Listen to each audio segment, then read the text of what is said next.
Hello नमस्कार साथियों, राजस्थान से की टेस्ट सीरीज में स्वागत है। आज हम करेंगे राजस्थान के जो बहुत ही महत्वपूर्ण क्वेश्चन है। तो करेंगे स्टार्ट। पहला क्वेश्चन, गमेती किस जनजाति के लोगों का जो नेता होता था उसको गमेती कहते थे? ऑप्शन आपके सामने, भील, मीणा, सहरिया और गरासिया। तो गमेती जो नेता होता था ये भील जनजाति का, तो ए ऑप्शन आपका बिल्कुल सही है।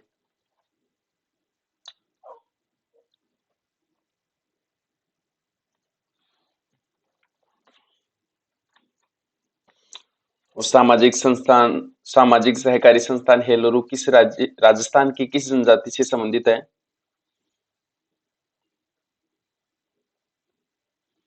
सही आंसर आपका हो जाएगा, ये राजस्थान की ग्रासिया जनजाति से संबंधित है। डी ऑप्शन आपका बिल्कुल सही है। अच्छा, अगला क्वेश्चन है, हाथी मना नृत्य किस जनजाति में प्रचलित है? तो ऑप्शन आपके सामने, राजस्थान में जो हाथी मना नृत्य ये कौन सी जनजाति में प्रचलित है? सही आंसर आपका हो जाएगा, ये राजस्थान की भील जनजाति से संबंधित है। तो डी ऑप्शन आपका बिल्कुल सही हो जाएगा। और भील जनजाति राजस्थान के उदयपुर जिले में सर्वाधिक पाई जाती है। अगला है, सहरिया जनजाति राजस्थान में सर्वाधिक किस जिले में पाई जाती है? तो सहरिया जनजाति राजस्थान में सर्वाधिक पाई जाती है 12 जिले में। तो डी ऑप्शन आपका बिल्कुल सही हो जाएगा।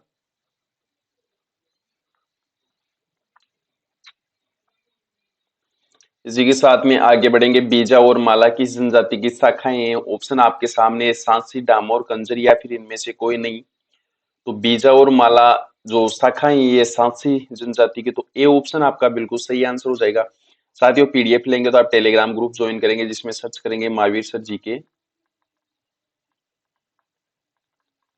प्रत्येक क्लास की पीडीएफ आपको अवेलेबल हो जाएगी। और डाउनलोड करिए प्ले स्टोर से जीके नगरी ऐप। सभी क्लासें फ्री हैं ऐप पर।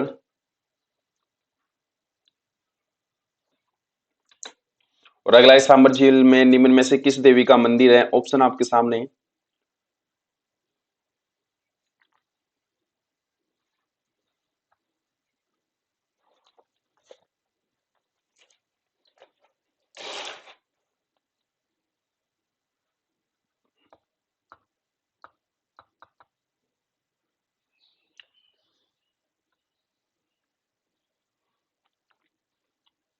तो सांबर झील में निम्न में से किस देवी का मंदिर है? ऑप्शन आपके सामने। सही आंसर आपका हो जाएगा शाकंभरी देवी का। तो डी ऑप्शन आपका बिल्कुल सही है।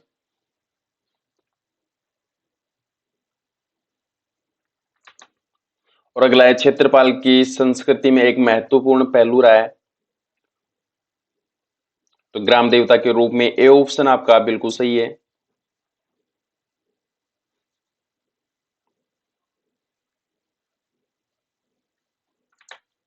और अगला है, जेतम लोथ राठौड़ को किस लोक देवता के नाम से जाना जाता है? सही आंसर आपका हो जाएगा कि राजस्थान में जो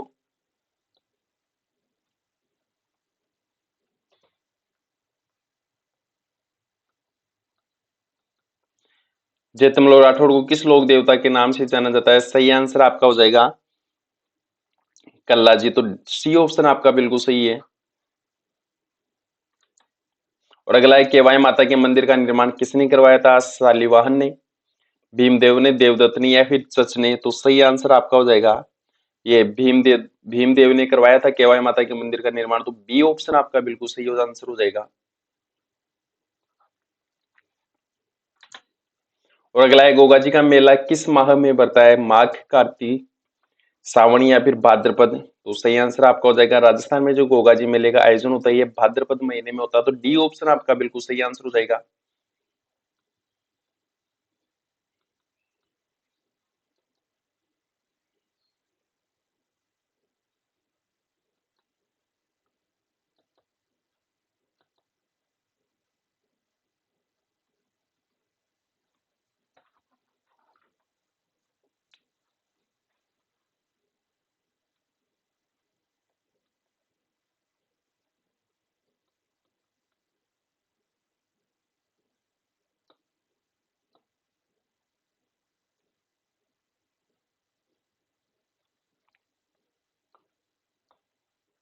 तो गोगा जी मेले का आयोजन भाद्रपद महीने में होता है। तो आपका डी ऑप्शन बिल्कुल सही आंसर हो जाएगा।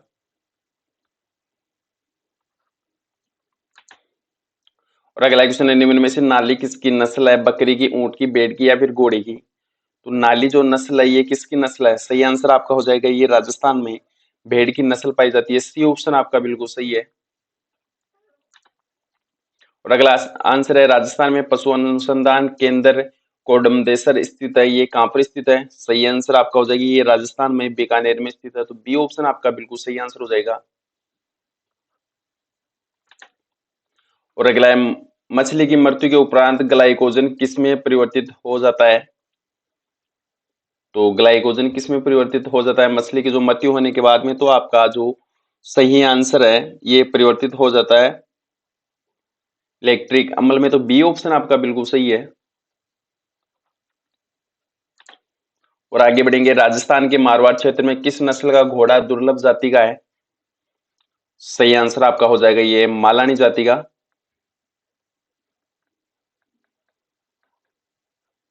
तो ए ऑप्शन आपका सही आंसर है।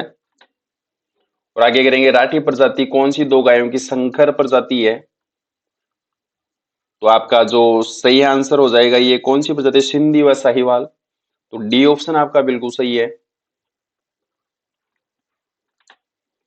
और आगे बढ़ेंगे, राजस्थान सेवा संघ ने राजनीति जागरण फैलाने के लिए अजमेर से किस समाचार पत्र का प्रकाशन किया था? वह कौन सा समाचार पत्र है? सही आंसर आपका हो जाएगा ये समाचार पत्र है नवीन राजस्थान। ए ऑप्शन आपका बिल्कुल सही है। दो क्षेत्रों के विलय के साथ 1956 में राजस्थान का एकीकरण पूर्ण हुआ था। तो सही आंसर आपका हो जाएगा आबू रोड, देलवाड़ा और अजमेर का। तो सी ऑप्शन आपका सही आंसर है। और अजमेर का राजस्थान में विलय कब हुआ था? सही आंसर आपका हो जाएगा 1956 में। सी ऑप्शन आपका बिल्कुल करेक्ट सही आंसर है। और राजस्थान में किसने माउंट आबू के राजस्थान में विलय में महत्वपूर्ण योगदान दिया था? तो सही आंसर आपका हो जाएगा गोकुल भाई भट्ट ने। तो ए ऑप्शन आपका बिल्कुल सही है। और अगला क्वेश्चन करेंगे, किस राज्य के शासकों को राजस्थान संघ का राज प्रमुख बनाया गया था? आपका जो सही आंसर है ये कोटा। तो सी ऑप्शन बिल्कुल सही है। और अगला क्वेश्चन करेंगे, निम्न में से कौन सा वस्त्र चित्रण की कलमकारी कला का उदाहरण है? सही आंसर आपका हो जाएगा फड़। तो सी ऑप्शन आपका बिल्कुल सही आंसर है। और आगे बढ़ेंगे, कामड़ जाति के बोपो द्वारा किस लोक देवता की फड़ को गाया जाता है या बांचा जाता है? तो सही आंसर आपका ऑप्शन नंबर बी हो जाएगा रामदेव जी।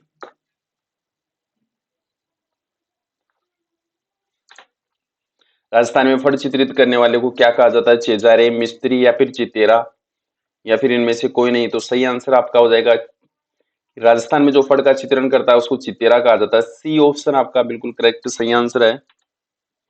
और राजस्थान में पद्मश्री महेश राज सोनी को किस क्षेत्र में पहचाना जाता है?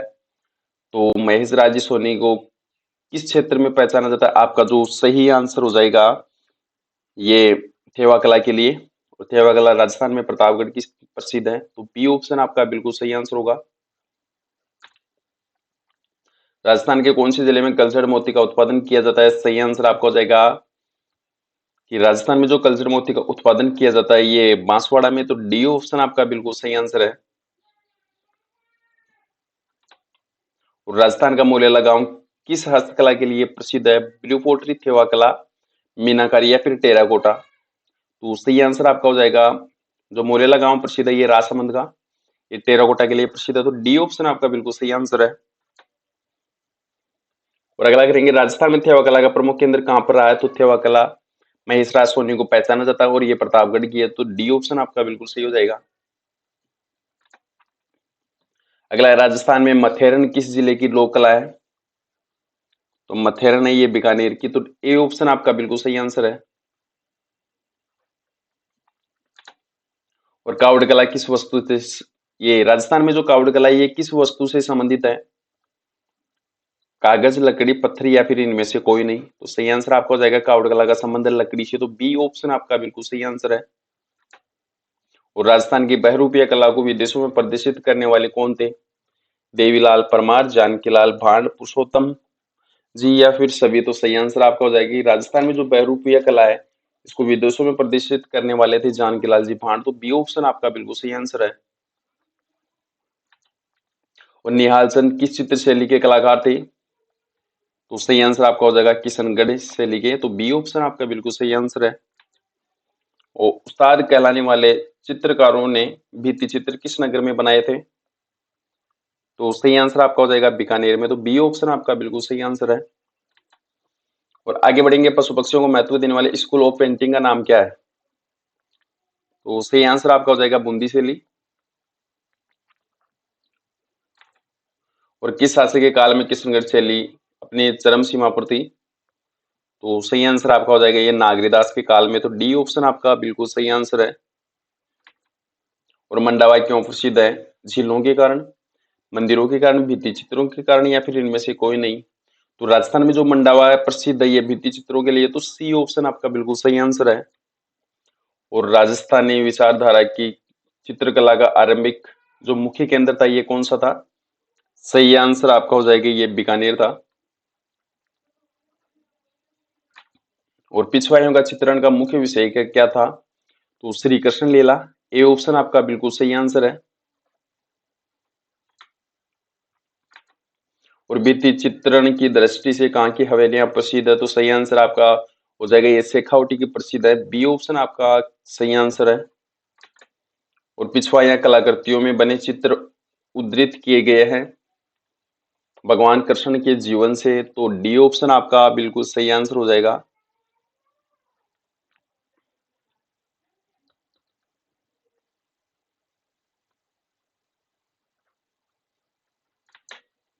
और मेवाड़ में रागमाला, रसिक वीर्या, गीत गोविंद जैसे विषयों पर लघु चित्र शैली किस शासक के काल में चरम सीमा पर पहुंची? तो आपका जो सही आंसर है ये महाराणा जगत सिंह। बी ऑप्शन आपका बिल्कुल सही आंसर है।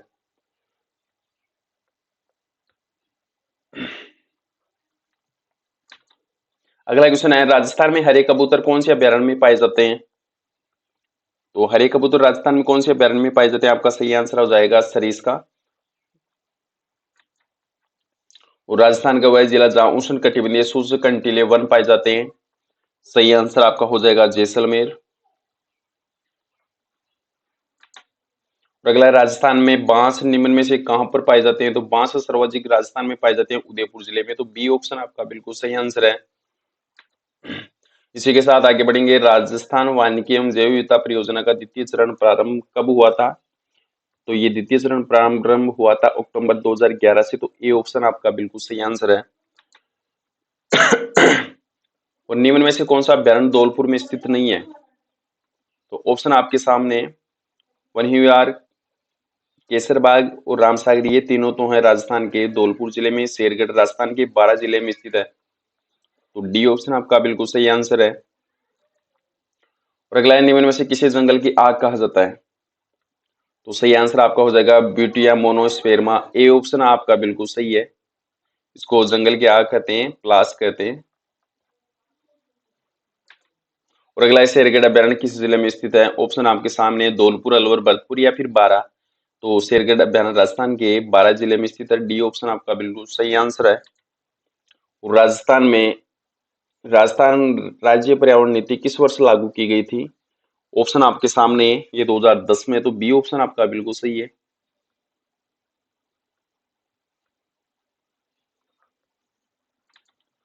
और अगला, निम्न में से वह जिला युग्म कौन सा जहां सागवान के वन सर्वाधिक पाए जाते हैं? तो सागवान के वन सर्वाधिक कहां पर पाए जाते हैं? बीकानेर, सीकर में, जोधपुर, जालौर में, उदयपुर, डूंगरपुर, बांसवाड़ा में। तो सी ऑप्शन आपका बिल्कुल सही आंसर हो जाएगा। और अगला, राजस्थान में किस स्थान पर 12 सितंबर को वृक्ष महोत्सव मनाया जाता है? फलौदी जोधपुर में, मंडोर जोधपुर में, या खेजड़ली जोधपुर में, या फिर सरदारपुरा जोधपुर में। तो राजस्थान में जो 12 सितंबर को वृक्ष महोत्सव मनाया जाता है ये खेजड़ली जोधपुर में। सी ऑप्शन आपका बिल्कुल सही आंसर है। साथियों, क्लास अच्छी लगी हो तो आप इसको सब्सक्राइब करेंगे, शेयर करेंगे। जय हिंद, जय भारत।